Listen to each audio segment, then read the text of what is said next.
your girl Erica, and we are back again with another video. Yeah, it's E Fetty. What it do?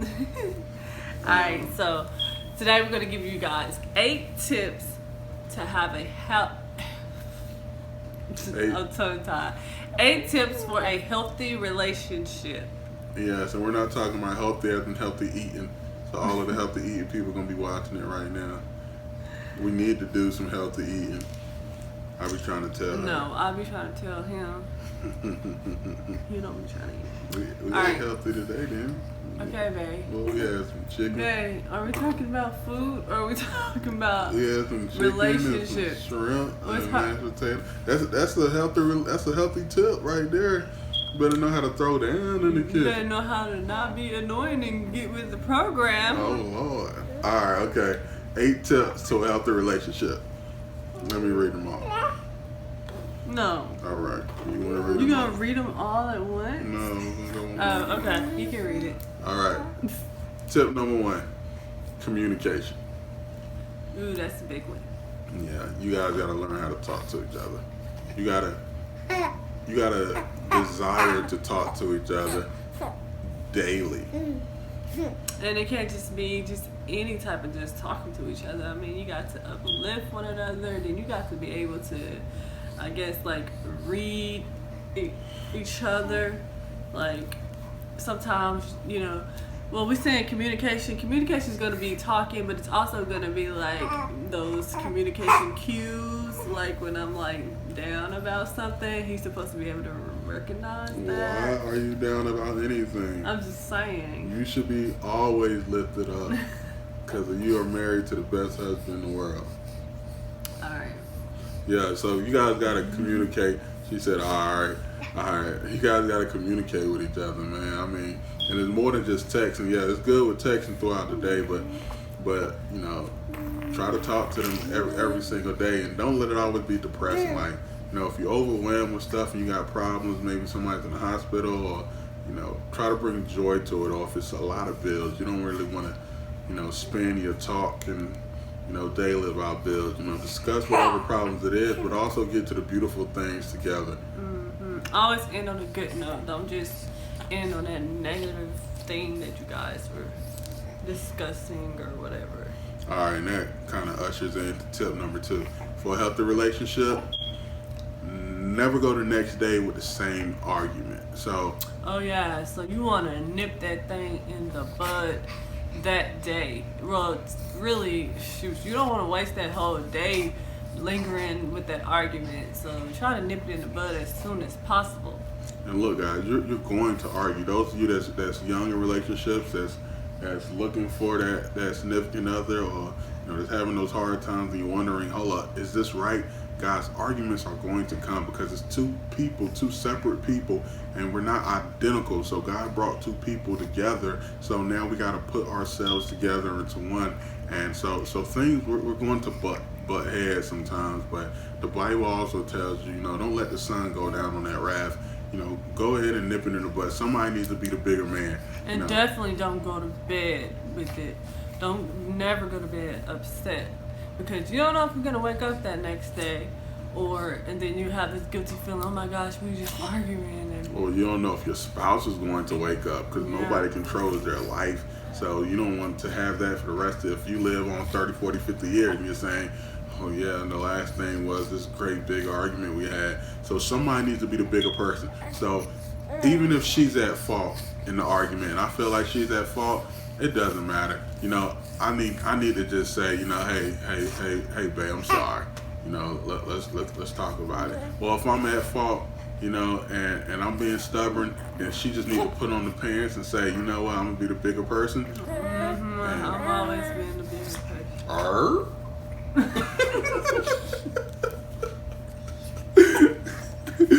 That needs to be a tip. Stop lying to the YouTubers. Alright, tip number 3. I really like this one, guys. Keep your hands to yourself. Domestic violence is real. You don't even want to play fight, because them play fights sometimes they end up leading to real fights, and then. Well, I mean, like you can play fight, like play pillow fight, like yeah. Yeah, but you don't want to play fist fighting and like start hitting each other, and it becomes normal. Then y'all start fighting for real. Yeah, because that's what happens when it starts off as then you get in the habit of it. Like I see women that just be mushing men in the head and like, ooh boy, don't play like that. Like that. Yeah. And it's all fun and dandy, and I see guys that they'll be playing around and it ain't serious, so they'll mush their girl, and I'm like, those are just stepping stones, so if it's all right with the mush here and there and the push here and there and the ooh, you get on my nerves here and there, raising your hands up. So you don't want to do that. Everybody needs to keep their hands to themselves, and we're not pointing the finger at any side, but is he all right? What are you doing? Where we're not pointing fingers at any sides, but women, don't hit the man. If y'all arguing, I need to. he's spitting up. So women, don't put your hands on your significant other. No matter if he make you mad, just keep your hands to yourself. Likewise, fellas, it's never all right to ever put your hands on a female, on a woman whatsoever. So, fellas, keep your hands to yourself from the jump. Don't even play with it. Just keep your hands to yourself, because it's going to help you out in the future. You guys set that boundary, like you already know this boundary is we're not gonna hit each other. I'm not gonna give you a reason to hit me. You're not gonna give me a reason to hit you. We're gonna restrain ourselves, and that's how we're gonna operate. All right. Tip number 4. So this is the big one. You gotta be equally yoked. Yep. Got to be. In order for you guys to grow together, learn together, you guys have to serve the same master. You guys have to have the same beliefs, and yeah. Because religion is a big. Now, if you're a believer and you're watching this, you already know Christ is the most important thing in our life, right? So you want to be connected to somebody who has those same values as you, so being equally yoked. Now, I'm gonna address something real quick for those of you that's already connected to people that's not yoked, that's not together on the same level with you. Maybe you're a Christian, they're a Muslim, or maybe they're atheist or whatever. God can still work wonders in that situation that you're in. So those of you that linked up with people unknowingly, God can still work those wonders, and you keep praying for your significant other, keep praying for that spouse of yours, and I truly believe that God is powerful enough to bring them to your side, to your level. But it's always about growing together. You guys got to learn together. You guys got to feed each other. So it's not one single-sided up. Hey, so yeah, like So like when we first started talking, that's what we did. We studied together. We had Bible study together. That was like one of the big things that like really drew me to him. I was like, oh my gosh, he likes to study the Word. I started to grow in the Word. I started to pray better. I started to like all these things coming out of me that I didn't know was there. And it was all because God was somebody that was equally yoked. All right, number 5 is you guys have to cater to each other's vision. This is a strong tip, because remember, like we said, we're 2 different people. God put in us, 2 different. Yeah, even though I'm the man of the household, and she's going to help push me, and God's going to give me the vision of our household. But God put in her desires inside her. She has her own vision inside her that God placed inside her, that she wants to accomplish, things that she wants to do, great and mighty things that she needs to do, because that's her calling. And I need to be able to see that. I need to be able to see what's going on, and I need to be able to sacrifice stuff in my life so that I can push her towards her calling, towards her vision, to make her better, because that's going to bring her joy. You know, she's striving and she's getting towards, you know, doing whatever it is she wants to do. You know, I need to be supportive and I need to push that. And likewise, she needs to be able to see the vision that God placed in me and see where I'm going and see what I desire to do. She needs to sacrifice certain things so that she can help push me. So that's tip number 5, you guys. Cater to each other's vision. You know, it's a sacrifice. You know, cater, push the other person towards whatever they want to do, whatever they want to be. Help them get there and believe in them the whole step. Number 6, the ultimate respect. Yes. It says you don't want to let nobody talk bad about your spouse. RESPECT. You remember that song? And if they are talking bad about your spouse, you better jump in there and you better take up for them. And they shouldn't even feel comfortable talking about your spouse in front of you. Never. Like, even if it is your friends or your homeboys and your homegirls, and y'all go back way back. I mean, and you know, if the person is a boyfriend or a girlfriend, you guys not to the marriage level yet, you guys aren't going to get there if you let other people start dogging them down early in the relationship, because it's going to show that you don't have no respect for them, so they not going to have respect for them. And then later on in the relationship, it's going to be so much, you know, fighting going on between each other because you already didn't let them downplay them. You already set the tone for your relationship. Oh, and then another part, this kind of goes in with that. When y'all get into arguments, don't go bad talking that person to your parents or your other friends and family. Or social media. Yeah, or social media. Yeah. Because then when y'all make up, everybody's going to be like, wait a minute. I could have sworn she just told me that he did this, and this. I don't like him no more. And then, so now you want to bring him back around. Nobody don't want him around. Well, they don't want him around because you done already told them he did this, and this, and you done forgave him for this, and this. And so now we have this perception of either. Yeah. Now it's not gonna flow. It's not gonna flow right. So you wanna show respect to your spouse at all times. Don't let anybody disrespect. And if you're married, you shouldn't be telling y'all business anyway. So yeah, keep it on the hush. Yeah.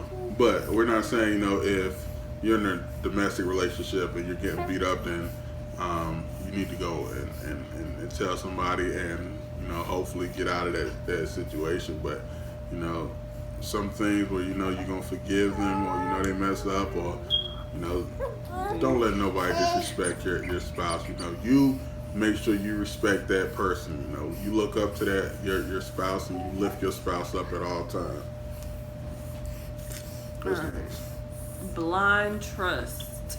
Now, this is a huge thing, because when you go inside a relationship, both sides are coming in with baggage, and trust is a crucial thing.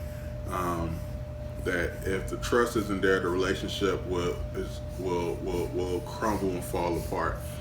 So you got to wipe the slate clean. You know, even if you've been wronged by, you know, 10 other people prior to this relationship, you gotta wipe those clean and say, hey, I'm starting fresh. Hey, these people screwed up. This person did me dirty or whatnot, but I'm going in fresh, and I'm trusting this person. If not, you go in there with trust issues. Every little thing they do, you're worried about. I mean, you just already. I mean, it's not healthy. It's not healthy for the relationship. I mean, it's. I don't know. When we got together, I had those issues, like trust issues as well. So, I mean, we kind of... it was tough. Because she was dealing with trust issues, and we didn't make a video of these 8 tips back then. So she was dealing with these trust issues, but, you know, I had to go along and deal with them as well, because I was like, all right, well, I gotta make the sacrifice. But, you know, she's been through horrible relationships, and, you know, has been cheated on, and so it came to the point where you know, when I'm out in public, you know, if I look You know, even if I'm looking at the wall. I didn't say you tell all my business. Oh my! I'm just trying to paint a picture for him. How you can go in there with baggage and mess it up. You know. Alright, tell him you looking at the wall. So even if I'm looking at the wall and the girl walked by, and she walked through my frame for like 2 seconds, maybe 1.5, and she'll be like, "Oh, you looking at that girl?" She want to do the neck movement. Girl butt. Yeah, so she'll say something like that, and it's because, you know, she dealt with that in the past, and even though it was like, hold up, no, I'm not looking at that girl, you know, I'm with the. No, but he got called out too. Remember those old ladies? They said, "I saw you looking at." I said, Didn't I tell you? She was never gonna let that go, guys.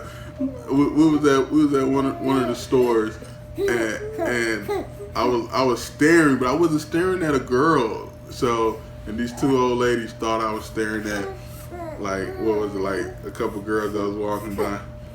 Maybe they were staring at the girls. That's why they thought I was staring at the girls. But and they stopped and came over and was like, no, they was already over there buying stuff. Oh, that's what it was. So they were buying something. They said he wasn't paying them any attention. He was talking to them but looking at them girls. That's what they said. I wasn't looking at the girls, guys. I don't. Girls can walk by as much as they want. They do not get my attention whatsoever. I mean, unless it's like Beyonce or something. But no, I'm playing. Really? JK. But look, guys, you guys gotta have trust. You know, trust the person, because they weren't the ones that messed up on you. They weren't the ones that did you dirty.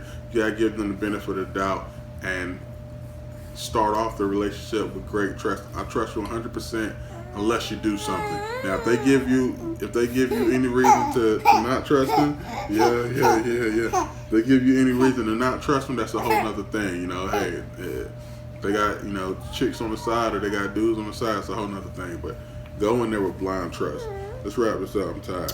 Alright, so the last one is show love. Yes, love. You have to appreciate one another.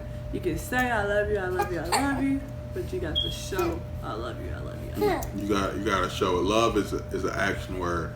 I love you, babe. I love you too. Mm-hmm.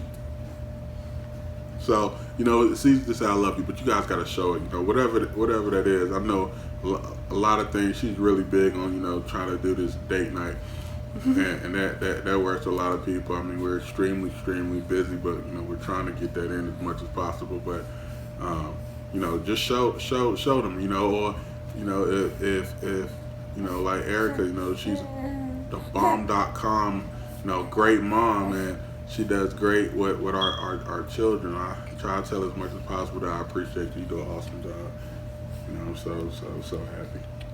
Oh, babe. And then you got me, you know, somebody at work a lot. I work a ton, you know, and it'd be nice, you know, to come home and, you know, hear and say, oh, babe, you've been working so hard. Let me give you a foot rub. I love the fact you just work so hard so you can provide for us. Let me give you a foot rub and a back rub. And they don't need to be saying. He don't be asking for no foot rub or back rub. You know, he want me to go cook him a home cooked meal. He'd rather have a home cooked meal. Yeah. Because he always eating out. Yeah. So I guess I love to eat. When you recognize those things, you go ahead and have that home cooked meal ready. I guess that would show that you love them because you're thinking about the things that they want, and you know. Yeah, guys. So love. That's a helpful tip. You know, appreciate each other as much as possible, and even the little things. You know, even the little things. Appreciate them. You know, appreciate them because they love it. All right, that was our last tip, guys. Thank you guys so much for watching. We hope that these I hear Fat Mama tips crying. can help you guys. I'm out of here. Deuces. And you guys have a blessed day, and I'm going to pray for you guys right now while baby trying to act up. You want to pray for the people? Huh? All right, guys. In the mighty name of Jesus, God, we ask that you touch every single person watching this video. We ask that you touch relationships. We ask that you touch marriages. Anybody who's seeking to be married, seeking to be in a relationship, God, we ask that you touch every single one of them. Give them the tools and things they need. Let them know that you must come first in everything that they do. And God, we just love you. We give you all the glory and give you all the praise. In Jesus' name I pray. Amen. This little one woke up. Say hi. Say hi. We'll just give us some tips on a healthy relationship. Look, she wants the phone.